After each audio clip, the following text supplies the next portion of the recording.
გამარჯობათ. ეთერშია ტელეკომპანია თრიალეთის საინფორმაციო გამოშვება ანარეკლი.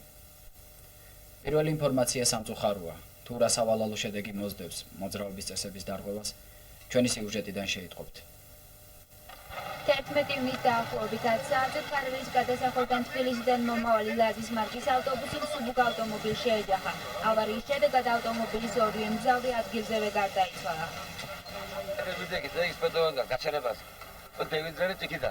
წამევედით იქიდან აქან. ეს მოდიოდა აქით, თბილისისკენ.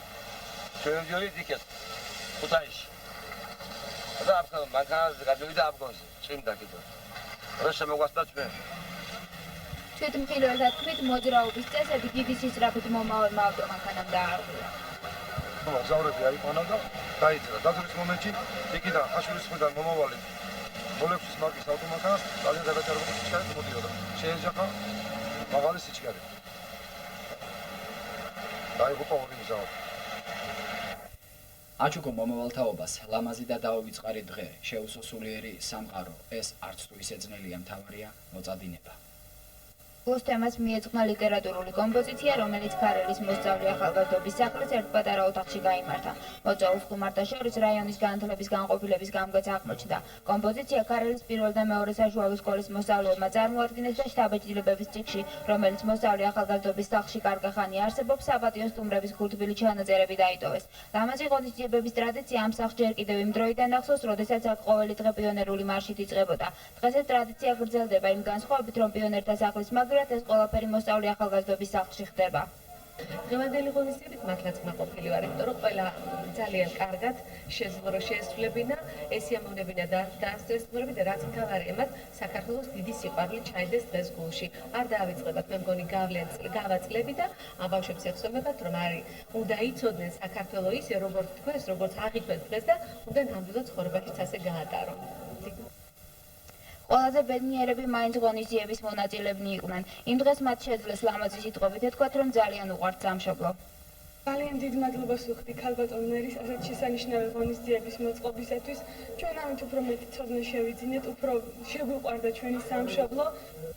მოსწავლე ახალგაზრდობის სახლის პედაგოგები მომავალი სასწავლო წლიდან უამრავ ლამაზ ღონისძიებას გეგმავენ. სულიერ სილამაზეს ფიზიკური სიჯანსაღე უნდა ახლდეს.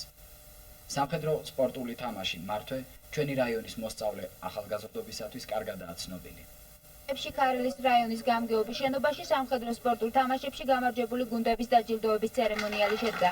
ეს შეჯიბრება მაისის თვეში შიდა ქართლის რეგიონში ჩატარდა და 3 საპრიზო ადგილი ქარელის რაიონის გუნდებმა დაიკავეს. სპორტული თამაშები მართვე სახელწოდებით მიმდინარეობს და უკვე 3 წელია ჩვენს რეგიონში ტრადიციად იქცა. თუმცა ეს ტრადიცია ქარელის რაიონში უკვე კარგი ხანი არსებობს. პირველი, მესამე და მეოთხე ადგილის მფლობელები შესაბამისად რუისის მეორე, რუისის პირველი და ქვენეთკოცის საშუალო სკოლის გუნდები აღმოჩნდნენ. ბუნებრივია, ძალიან გახარებული ვარ, მეც ახლა ასევს კი რომ 100-ზე მეტ სკოლაში რომ დაიკავო პირველი ადგილი და იმ სკოლის ხელმძღვანელი იყო, ბუნებრივია, ყველას გაეხარებოდა და ახლა რაიონის ხელმძღვანელმა მოგვაწოდა, რომ 200 სკოლაა რეგიონში და 200 სკოლაში პირველ ადგილს იღება, თქმა უნდა, სასიხარულოა. გამარჯვებული გუნდების თითოეული მონაწილე პირადად რაიონის გამგებელმა დააჯილდოვა. სიგელებთან ერთად მათ ფასიანი საჩუქრებით გადაეცათ. ძალიან საჭიროა ესეთი თამაში. იმისთვის რომ ჯერ ახალგაზრდა შეიყვარებს თავის ერს, თავის ჯარს და იოცნებებს იმაზე რომ წავიდეს ჯარში და მოიხადოს თავისი კაცური მოვალეობა და ვაჟკაცური მოვალეობა. როგორ ვფიქრობ დღეს ამაზე ვინმე ოცნებობს? დღეს არა. სამწუხაროდ არა. შეხვედრა და შეჯიბრების მონაწილეებმა უამრავი მილოცვა მიიღეს, მაგრამ როგორც თვითონ აფრობა ყველაზე ძალიან მთელი რაიონის თანადგომამ გაახარა. დღეისათვის სულ ეს იყო. გემშვიდობებით კეთილი სურვილებით მომავალ შეხვედრამდე.